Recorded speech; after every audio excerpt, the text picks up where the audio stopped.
everybody. Welcome to Ashish Singh Lectures. I am Madiha Khan, your friend who is here to help you with your English language. तो आज हम करने जा रहे हैं UPMSP का कौन सा वाला पेपर सॉल्व 2022-23 का बोर्ड मॉडल पेपर हम आज सॉल्व करने वाले हैं. तो without further ado let's get started. अब इसके कुछ इंस्ट्रक्शन से पहले वो देख लो. पहले तुम्हें जो है 15 मिनट्स मिलते हैं जिसमें तुम अपना पेपर आराम से पढ़ सको और डिसाइड कर सको कि कौन सा सेक्शन तुम्हें पहले करना है. उसमें मैं काफ़ी बार बता चुकी हूँ तुम्हें एक चीज़ कि कभी भी किसी भी सेक्शन के क्वेश्चंस उस दूसरे सेक्शन में नहीं करोगे. अगर ए सेक्शन कर रहे हो उसमें आपको कोई क्वेश्चन नहीं आ रहा है तो आप उसको ए सेक्शन में बाद में कर सकते हो, बट ए सेक्शन का क्वेश्चन आप एंड में डी सेक्शन में या बी सेक्शन में ऐसे नहीं करोगे. ठीक है. This question paper is divided into 2 parts. 2 parts हैं आपके, पार्ट ए और पार्ट बी. पार्ट ए में आपके 20 क्या है, मल्टीपल चॉइस क्वेश्चन है 1 मार्क का. ठीक है, मतलब 20 मार्क्स के हैं, 1-1 मार्क ईच. फिर read the question wise instruction and mark your answer on the given OMR sheet. Do not erase, cut or use whitener on the OMR sheet. Part B consist of descriptive type. Descriptive type जिसमें आपको लिखना पड़ेगा, है ना. Theoretical जो होते हैं वैसे क्वेश्चंस होंगे. तो ये कुछ आपके जनरल इंस्ट्रक्शंस थे. अब आ जाओ पेपर स्टार्ट करते हैं. तो देखो पहले तुम्हारा जो क्वेश्चन 1 2 3 है उसमें क्या है, read the following passage carefully and choose the correct option to answer the questions that follow. मतलब अनसीन पैसेजेस है और उसके बेसिस पे जो क्वेश्चंस है उनके आंसर्स तुम्हें करने हैं. This is a great lesson for all of us to learn that in all matters the two extremes are alike. The extreme positive and the extreme negative are always similar.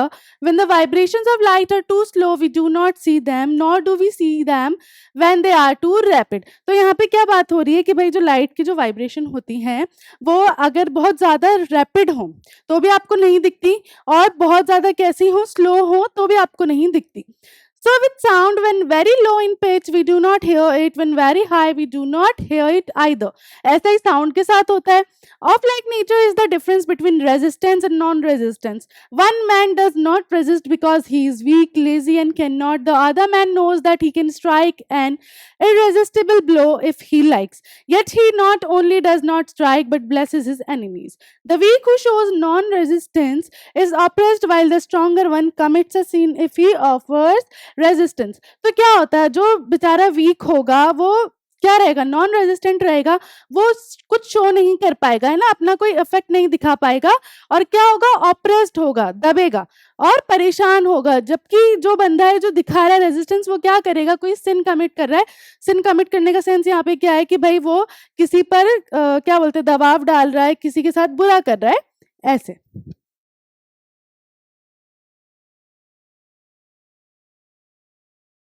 चलो इसके question and answers देख लो. We are unable to hear a sound if.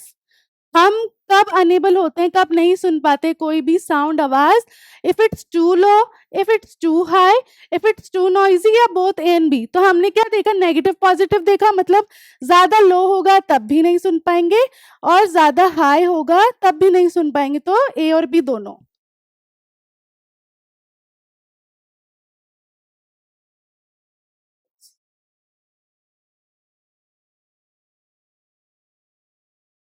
Both A and B.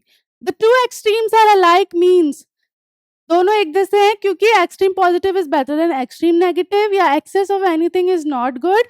We get almost the same result in both the situation या all of the above. तो यहाँ पे क्या था कि भाई दोनों में हमें रिजल्ट कैसे मिल रहे थे, सिमिलर मिल रहे थे, सेम मिल रहे थे. इसलिए which word in the passage is opposite of slow. Slow का ऑपोजिट क्या था हमने पढ़ा, या तो टू स्लो या फिर कैसी हो, वाइब्रेशन रैपिड. तो ऑपोजिट क्या हुआ, rapid. Choose the correct option to answer the following. I dash there with my parents. ठीक है, वहां मैं अपने पेरेंट्स के साथ क्या, will go, went, had gone या तीनों ही आ सकते हैं. देखो यहाँ पे तुम्हें कहीं भी पता नहीं चल रहा है कि जो तुम्हारा सेंटेंस है वो पास्ट में, प्रेजेंट में या फ्यूचर में. तो यहाँ तुम आई विल गो देयर भी लिख सकते थे, आई वेंट देयर भी लिख सकते थे और आई हैड गॉन भी लिख सकते थे. इसलिए तीनों ही तुम्हारे क्या है, करेक्ट हैं. ठीक है, तीनों ही सेंटेंस के अकॉर्डिंग करेक्ट है. If you want to know about new things you are. अगर आप किसी भी नई चीज के बारे में जानने के लिए हमेशा उत्सुक रहते हो तो आप क्या हो, क्यूरियस हो. Rearrange the following word clusters to make a meaningful sentence. ठीक है, अब तुम्हारे पास एक सेंटेंस है, उसे तुम्हें क्या करना है, एक सेंस के साथ प्रॉपर बनाना है। जैसे तुम्हारे पास लिखा है loves my to share toys brother is. अब यहाँ पे इसमें से कौन सा है जो करेक्ट है? अब देखो यहाँ क्या है, my toys loves to share his brother. क्या तुम्हारे टॉयज शेयर कर सकते हैं? कुछ नहीं। Brother loves his toy to my share, ये भी कोई नहीं बना। My brother loves to share his toys, ये वाला सही है। ठीक है, मेरे ब्रदर को अपने जो टॉयज हैं, खिलौने हैं, वो शेयर करना पसंद है। Which of the following word is miss spelled? इसमें से कौन सा है जो सही नहीं लिखा हुआ? देखो पहला है अबंडेंस, अटेंडेंस करेक्ट लिखा है, एक्सेप्टेंस भी करेक्ट लिखा है और एक्वेंटेंस भी करेक्ट लिखा है। अबंडेंस क्या है? गलत है। ठीक है, अबंडेंस यहाँ पे गलत है, तो जो मिस स्पेल्ड है, जिसकी स्पेलिंग गलत है, तुम्हें वो टिक लगाना है।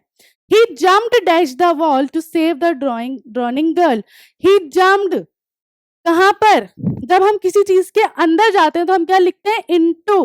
तो उसने कहाँ जंप लगाई? वेल में, कुएं में, डूबती हुई लड़की को बचाने के लिए। अब देखो दूसरा वाला, I finished my poem and it was beautiful. It was about a mother duck and a father swan with 3 baby ducklings who were beaten to death by the father because they quacked too much. Luckily, Mr. Keesing took the joke the right way. ठीक है, अब यहाँ पे क्या बात हो रही है कि भाई मैंने एक पोम थी, उसको फिनिश की, वो बहुत अच्छी थी। वो पोएम किसके बारे में थी? एक तो मदर डक और एक फादर डक, जिनके 3 बच्चे थे, और उनके जो फादर है उन्होंने तीनों जो डकलिंग्स थे उनको मार दिया था क्योंकि वो बहुत ज्यादा शोर मचाते थे, है ना। Luckily, Mr. Keesing took the joke the right way. He read the poem to the class, adding his own comments and to several other classes as well. Since then, I have been allowed to talk and haven't been assigned any extra homework. ठीक है, तो यहाँ पे क्या बात हुई कि भाई जो मैं कहना चाहती थी उन्होंने वो जोक में ही लिया। मिस्टर कीजिंग जो टीचर थे उसके, उन्होंने जोक में ही लिया, और उसके बाद से जो उन्होंने वो पोएम दूसरे बच्चों को भी सुनाई, मेरी क्लास में भी रीड की, और उसके बाद से मुझे कभी भी रोका नहीं गया बात करने से। अब इसके क्वेश्चंस देखो। In Annie's poem the ducklings and father swan symbolise, क्या चीज दिखाए थे डकलिंग और फादर स्वान? डकलिंग्स तो क्या शो कर रहे थे? खुद एने को, और फादर स्वान कौन थे? Mister Keesing. तो यहाँ पे कौन सा वाला सही हुआ? Anne and mister Keesing. Mister Keesing had assigned Anne extra homework earlier because, mister Keesing जो है एने को एक्स्ट्रा होमवर्क क्यों देते थे? ही हेटेड हर, एने वाज पुअर इन मैथ, एने हैड मिसबिहेव्ड विद हिम, एने टॉक टू मच। तो यहाँ पे हमने जब ये वाला चैप्टर देखा था तो उसमें क्या था? एने बहुत ज्यादा बोलती थी, उसे चैटर बॉक्स भी बोलते थे मिस्टर कीजिंग। तो सही वाला आंसर कौन सा हुआ? एने टॉक्ड टू मच। फिर 11 to 13 क्या है तुम्हारे? Choose the correct option to answer the following questions. Mandela pass dash year in jail. ठीक है, कितने? ये तुम बताओगे मुझे। Mahseer is a dash found in Coorg. Mahseer क्या थी? फिश थी, लेकिन कैसी थी वो तुम बताओगे मुझे। The bus conductor was a, कैसा था? Jolly sort of a man था। जॉली मतलब जो, मतलब हंसी मजाक करता है ज्यादा, ऐसा। रीड द गिवन, ये वाले तुम बताओगे मुझे दोनों, क्योंकि तुमने कितना पढ़ा, इसके आंसर तुम दोगे मुझे। Read the given extract and choose the correct option to answer the following questions. Don't bite your nails, Amanda. Don't hunch your shoulders, Amanda. Stop that slouching and sit up straight, Amanda. ये कौन सी वाली poem है? Amanda वाली जो poem हमने पढ़ी थी उसमें से एक छोटा सा एक्सट्रैक्ट है, इसके बेस पे तुम्हें क्वेश्चन दिए हुए आंसर्स करने। Who is the speaker in the above lines? कौन कौन थे? उसके पेरेंट्स थे। अब पेरेंट्स में से कोई भी हो सकता है, फादर मदर दोनों में से कोई भी हो सकता है, तो हम क्या लगा रहे हैं? सीधा answer her parents. The speaker is speaking like the this because, ठीक है, स्पीकर जो इस तरीके से बात क्यों कर रहा है? क्योंकि Amanda is an unruly girl, Amanda remains untidy, instructions can make Amanda behave better, he wants to scold Amanda. तो यहाँ पे हमने देखा कि बस वो अमेंडा पर चिल्लाते ही रहते थे, इसलिए।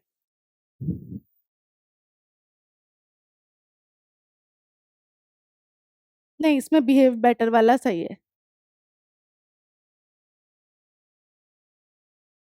ठीक है, उसको बार बार जो है इंस्ट्रक्शंस ही दिए जा रहे थे ना, बिकॉज, तो यहाँ पे बिहेव बेटर वाला ठीक है। Choose the correct option to answer the following questions. It was a temptation to keep Tricky on as a permanent guest because, क्या टेम्पटेशन आ गया था वहाँ के डॉक्टर्स को कि भाई जो है ट्रिकी को यहीं रख लिया जाता है? क्यों? क्योंकि Mrs Pomfrey did not want tricky back. क्या मिसेस पम्फ्रे को ट्रिकी वापस नहीं चाहिए था? Tricky did not create problems. क्या ट्रिकी कोई प्रॉब्लम्स क्रिएट नहीं कर रहा था? Tricky was not recovering fast. क्या ट्रिकी रिकवर नहीं कर रहा था जल्दी?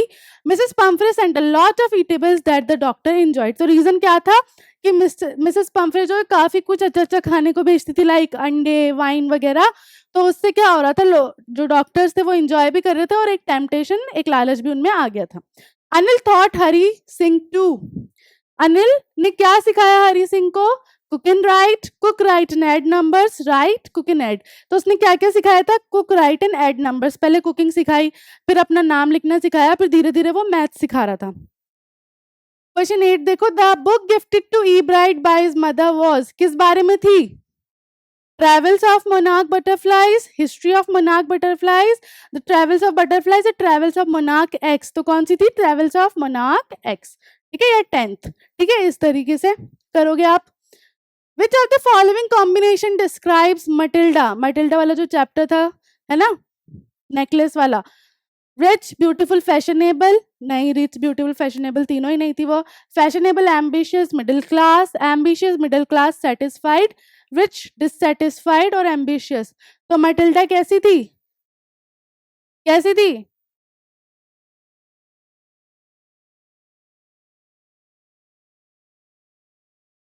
एम्बिशियस, मिडिल क्लास और सेटिस्फाइड है एक ऑप्शन, और एक है तुम्हारे पास फैशनेबल, एम्बिशियस और मिडिल क्लास। तो इसमें देखो ये वाला सही होगा, क्योंकि उसे फैशन में रहना अच्छा लगता था, उसके पास चाहे हो या नहीं हो चीजें, लेकिन उसे अच्छा लगता था इसलिए। Bholi was sent to school because, Bholi को स्कूल क्यों भेजा गया? Her father felt compelled to do so, उसके फादर मजबूर हो गए थे। Her mother wanted her to get educated, क्या उनकी मदर एजुकेशन चाहती थी? Everybody else sent his daughters to school, it was necessary for her marriage. तो क्या था, उनके फादर जो है मजबूर थे, है ना, इसलिए बस उसे भेजा गया था।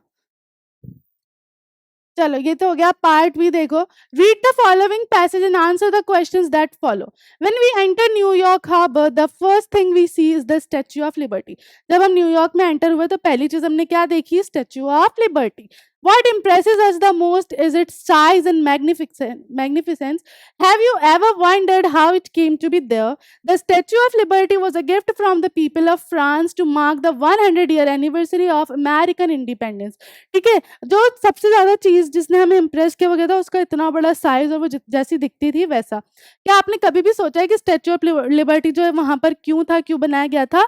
वो इसलिए बनाया गया था कि भाई एक गिफ्ट था फ्रांस की तरफ से, कब? 100th anniversary of American independence पे। इन 1869 sculptor Frederick Auguste Bartholdi began to plan his concept for the monument. Bartholdi envisioned liberty as a strong and proud figure, one who personified not only the majestic Greek goddesses of the past but also the working men and women of the present। तो यहाँ पे 1869 में जो है हमारे Frederick ने शुरू कर दिया था कि भाई इसको किस तरीके से बनाना है, सब सोचना। उन्होंने इसको मतलब किस चीज का सिंबल रखा? सिर्फ इसका नहीं कि भाई जो ग्रीक गॉडेसेस थी, गॉडेसेस जो देवी वगैरह होती हैं उनका, बल्कि जो आज के टाइम में जिस तरीके से लोग दोनों विमेन और मैन काम कर रहे हैं वो चीज भी दिखे।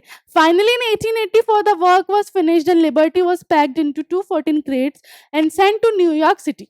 But there was one problem. While the French had raised a lot of funds to build the statue, New York had not secured the funds to build its foundation. तो कितने टोटल 214 इस क्रेट्स में, मतलब जो boxes होते हैं उनमें वो सारे उसके पार्ट्स गए, है ना। अब प्रॉब्लम क्या हुई कि भाई चलो यहाँ तो जो फ्रेंच पीपल थे उन्होंने अपना सारा काम किया, फंड्स वगैरह सब सिक्योर किए, लेकिन अमेरिकन ने कुछ भी फंड वगैरह नहीं कर रखे थे उसको फाउंडेशन वगैरह बनाने के लिए, उसकी जो नीचे बुनियाद बेस बनना था उसके लिए। It was not until a New York newspaper employed people for donations that money became available. Finally on 28 October 1886 American celebrate the unveiling of statue of liberty. और फाइनली कब सेलिब्रेट किया गया? 28 अक्टूबर 1886, मतलब बनने के भी 2 साल बाद। तो तुम्हारे पास क्वेश्चन है, whom does the Statue of Liberty represent? तो इसका आंसर क्या लिखोगे? ये वाला मार्क करके लिखोगे।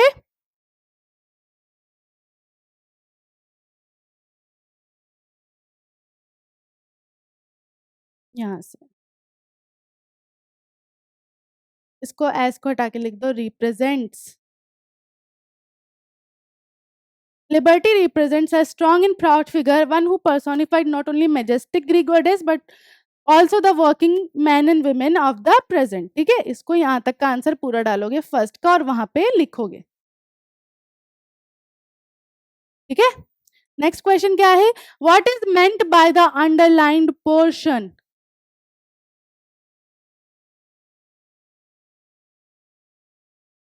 कहाँ लिखा अंडरलाइन? द अंडरलाइन पोर्शन पहले देखो। It was one problem while the fan ranged first, New York has secured its built foundation. It was not until New York newspaper implored people of donation that money became available. Finally, on 20th October, Americans celebrated the unveiling statue. तो यहाँ पे देखो क्या लिखा हुआ है, underlined portion. तो underlined portion कौन सा वाला हुआ है? ये फाउंडेशन वाला है ना। तो यहाँ पे तुम क्या लिख सकते हो इसका आंसर? Liberty of statues, statue of liberty, sorry, statue of Liberty's foundation.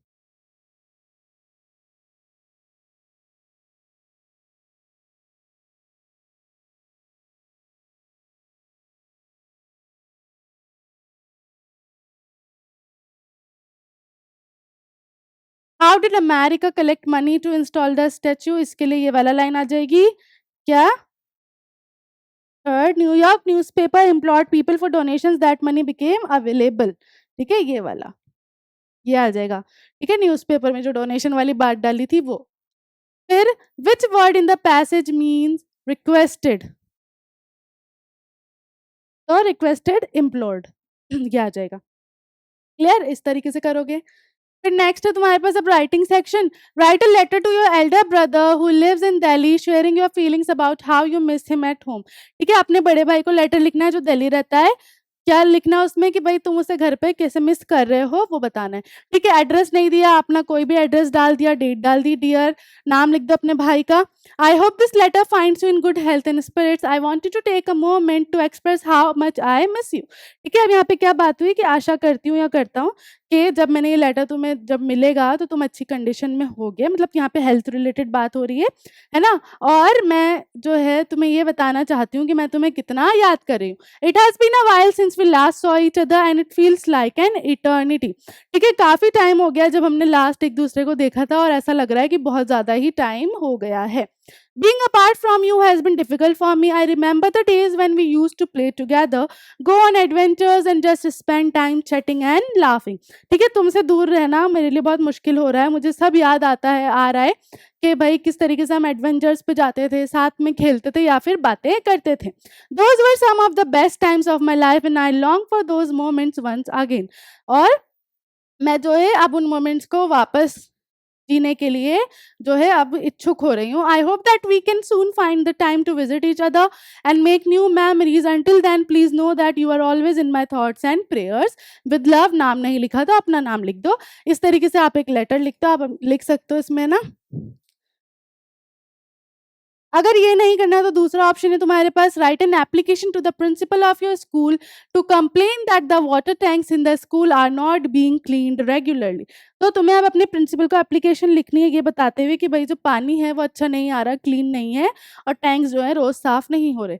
तो वही टू द प्रिंसिपल जो स्कूल है अपना वो लिख देना और डेट डाल के subject improper facilities of drinking water. Dear sir, this is to bring to your kind notice that the school is facing acute problem of clean draining water.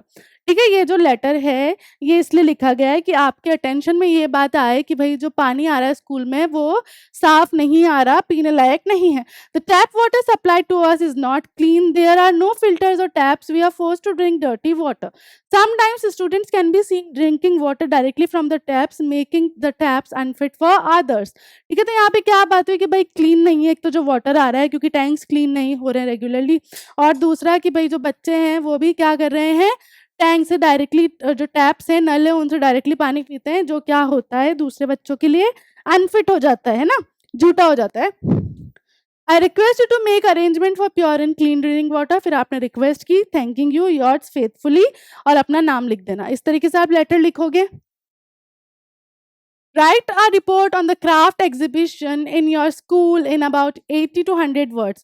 ठीक है, रिपोर्ट लिखनी है और हिंट्स दिए हुए, वो हिंट्स डाल के आपको एक रिपोर्ट बनानी है. तो जब भी हम रिपोर्ट लिखते हैं, पहले टॉपिक डालते हैं, जैसे मैंने डाल दिया आर्ट एंड क्राफ्ट वर्कशॉप या एग्जीबिशन, और स्कूल का नाम डाल देना, बाय अपना नाम लिख देना, फिर डेट डाल देना February 12, 2022, कुछ भी डाल देना, भवानीपुर, एड्रेस डाल दिया, प्लेस डाल दी. And art and craft workshop was organised by principal का नाम डाल दिया, to provide limitless opportunities for the creative minds. Miss Swapna Singh, freelancer, graphic designer, or artist, was the chief guest and primary mentor for this workshop. Other teachers, 23 other teachers, artisans, and freelancers were also involved in the program. तो आपने यहाँ पे क्या लिख दिया भाई, date डाल दी, place डाल दी, ठीक है, कि भाई एक आर्ट और क्राफ्ट वर्कशॉप या फिर एग्जीबिशन जो है हमारे स्कूल में हुई थी. यहाँ पे एग्जीबिशन लिखो, वर्कशॉप लिखो, तुम्हारे ऊपर है ना. ऑर्गेनाइज की गई थी हमारे प्रिंसिपल के द्वारा. नाम लिखो तो लिखो, नहीं वो भी ज़रूरी. ठीक है, फिर डाल दिया तुमने कि भाई चीफ गेस्ट थे और उसके अलावा 23 और टीचर्स और फ्रीलांसर्स वगैरह थे इस प्रोग्राम में. The number of participants were considerable as students from every class were actively involve in this workshop. ठीक है, और बहुत सारे पार्टिसिपेंट्स थे अच्छे खासे, क्योंकि हर क्लास के बच्चों ने पार्टिसिपेट किया था. ठीक है, वर्कशॉप लिख लो या फिर एग्जीबिशन, दोनों लिख सकते हो तुम. Student painted mural paintings and stencil patterns on the wall of the school. They made miniature figurines out of clay, vibrant dream catchers, and wall hangings to embellish the school premises. अब आप कुछ भी items डाल सकते हो art and craft related, वो डाल देना कि भाई क्ले से जो है फिगर्स बना लिए, अच्छे अच्छे ड्रीम कैचर्स वगैरह बना लिए या पेंटिंग्स बना लिए, ऐसा आप अपने हिसाब से लिख सकते हो. With the recent advances in the field of technology, miss Swapna emphasized the importance of digital art and technical freelancing in the present era among the students. She also taught them the basics of freelancing, graphic designing, and blogging. The students were highly motivated to learn, explore, and grow. तो इस तरीके से आप अपने हिसाब से जो है पूरा एक एक्सपीरियंस यहाँ पर डाल सकते हो, है ना. ये कर लो, और ये नहीं करना है तो ये वाला कर लो कि भाई तुम्हें एक पिक्चर दी हुई है और तुम्हें एक आर्टिकल लिखना है advantages and disadvantages of internet में, जिसमें ये सारी चीज़ें हैं. देखो यहाँ एडवांटेजेस है, online shopping, communication, forum, social एलिटेशन, एंटरटेनमेंट. यहाँ पे जो है अब यहाँ पे डिसएडवांटेजेस आ गए, इंटरनेट एडिक्शन, साइबर क्राइम. इस तरीके से तुम्हें एक आर्टिकल बनाना है. आर्टिकल बनाने के लिए भी हम क्या करते हैं, ऊपर टॉपिक डालते हैं, बाई लाइन डालते हैं, वैसे ही मैंने डाल दिया. The internet is trending these days, people use it for various purposes and to fulfil their various need. तो यहाँ पे वो शॉपिंग वाली लाइन डाल दी हमने, जैसे कि इंटरनेट जो है आजकल बहुत ट्रेंडिंग में और लोग अपनी हर तरीके की नीड्स जो है शॉपिंग रिलेटेड और कुछ देखना है ना, कुछ इन्फॉर्मेशन चाहिए, कोई यूट्यूब वीडियो देखना है, कुछ सीखना है, तो हर तरीके से अपनी नीड्स जो है पूरी करते हैं. Children use it for their school work और playing games, and on the other hand adult use it for business और वॉचिंग मूवीज. तो बच्चे या तो अपने स्कूल का काम करने के लिए या गेम्स खेलने के लिए, बड़े अपना कोई बिजनेस का काम या कोई मूवी देखनी है इसलिए यूज करते हैं. There are always two sides of a coin. हर कॉइन के, हर सिक्के के दो पहलू होते हैं. तो यहाँ पे भी एडवांटेजेस भी होंगे तो डिसएडवांटेजेस भी होंगे. The internet too has its merits और demerits. Merits, advantages, demerits, disadvantages. It is a good source of information and knowledge and on the same time a great time killer.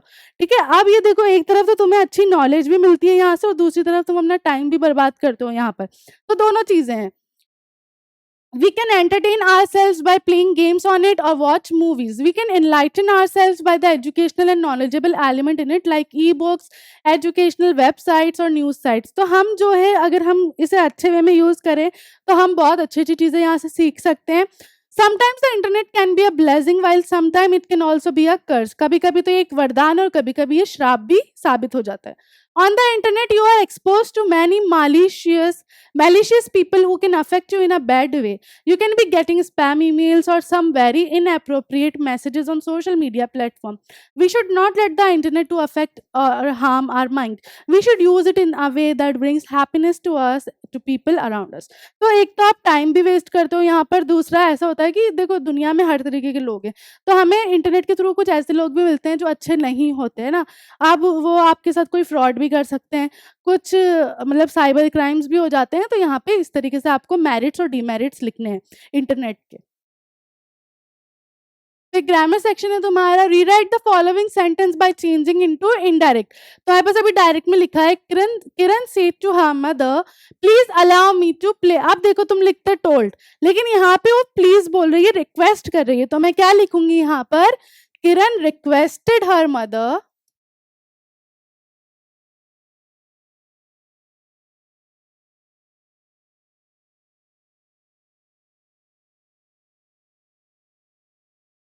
Please allow me to play, क्या हो जाएगा अब? To allow her to play. ठीक है, तो ये हो गया हमारा यहाँ पे indirect. Change the following into passive voice. I know you very well, मैं तुम्हें अच्छे से जानता हूँ। अब इसे मुझे अगर पैसिव में लिखना है तो मैंने क्या लिखा? You are by capital, you are very well known by me. ठीक है, द्वारा, है ना, बाय मतलब द्वारा, तो ये तुम्हारा हो गया पैसिव में। पंक्चुएट द फॉलोइंग, पंक्चुएट किसमें? देखो पंक्चुएशन मार्क लगाने तुम्हें। अब तुम देख रहे हो the gardener said to me do not touch the flowers, ये किसमें? अभी डायरेक्ट में। अब यहाँ तुम्हें सिर्फ पंक्चुएशन मार्क लगाने, तो हम क्या करते हैं, जो रिपोर्टिंग वर्ब होता है उसको कंप्लीट होने के बाद फुल स्टॉप लगाते हैं, और जो भी आपका रिपोर्टेड स्पीच होता है उसे हम इन्वर्टेड कॉमास डबल कोट करते हैं, मतलब है ना, डबल कोट करते हैं। तो बस ये तुम्हारा यहाँ पे तुमने इसे पंक्चुएट कर दिया। क्लियर? लास्ट में तुम्हें इसको ट्रांसलेट करना है। कल सुबह मैं पुस्तकालय जाना चाहता था। कौन जाना चाहता था? मैं। तो सब्जेक्ट क्या हुआ? मैं को क्या बोलते हैं? आई। तो मैंने लिखा आई। अब तुम्हारा देखो यहाँ पे वर्ब क्या है? जाना चाहता था, चाहता था तो वांटेड था। ठीक है, तो वर्ब का थर्ड फॉर्म जाना, टू गो, कहां पर? लाइब्रेरी, है ना, कब? कल सुबह, मतलब नेक्स्ट मॉर्निंग। तो यहाँ पे तुमने देखो क्या किया, पहले सब्जेक्ट लिखा, फिर वर्ब लिखा, फिर उसके बाद जो पूरा सेंटेंस ये बचा हुआ उसको कैसा लिखा? रिवर्स में। फिर मैंने लिखा उसी समय मेरा एक मित्र मुझसे मिलने आ गया। उसी समय, एट दैट मोमेंट। ठीक है, कौन आ गया? मेरा फ्रेंड। तो तुम यहाँ पे माई फ्रेंड भी लिख सकते हो, और अ फ्रेंड ऑफ माइन, है ना, आ गया, केम टू, मुझसे मिलने, सी मी, है ना, या मीट मी, दोनों लिख सकते हो। हम शाम तक साथ रहे, we were together until evening. मित्र से मिलकर मैं खुश था। ठीक है, मित्र से मिलकर कौन खुश था? मैं। तो आई वॉज हैप्पी, मित्र से मिलकर मतलब टू मीट माई फ्रेंड। लेकिन, बट, पुस्तकालय न जाने के कारण दुखी भी हुआ, but also sad because I could not go to the library। इस तरीके से आप एक एक सेंटेंस, और कहीं भी कोई पैराग्राफ है तो एक एक सेंटेंस, और कोई भी सेंटेंस के अगर दो पार्ट है, जैसे लास्ट वाले सेंटेंस में दो पार्ट थे, तो उसे पहले दो अलग अलग सेंटेंस में डिवाइड करो, फिर उसमें देखो पहले में क्या सब्जेक्ट है, वो क्या बोल रहा है, उसको ट्रांसलेट करो, फिर उसके नेक्स्ट वाले को ट्रांसलेट करो कनेक्ट करके, कनेक्टिव्स यूज करके। इस तरीके से आराम से आप जो है पैराग्राफ ट्रांसलेट कर लोगे। ठीक है, तो इसी के साथ हमारी जो क्लास है यहीं फिनिश होती है। कल पेपर है, अच्छे से अटेम्प्ट करना। बेस्ट ऑफ लक, मिलते हैं नेक्स्ट क्लास में। तब तक के लिए this is Madiha Khan signing off right now. Bye bye, have a nice day.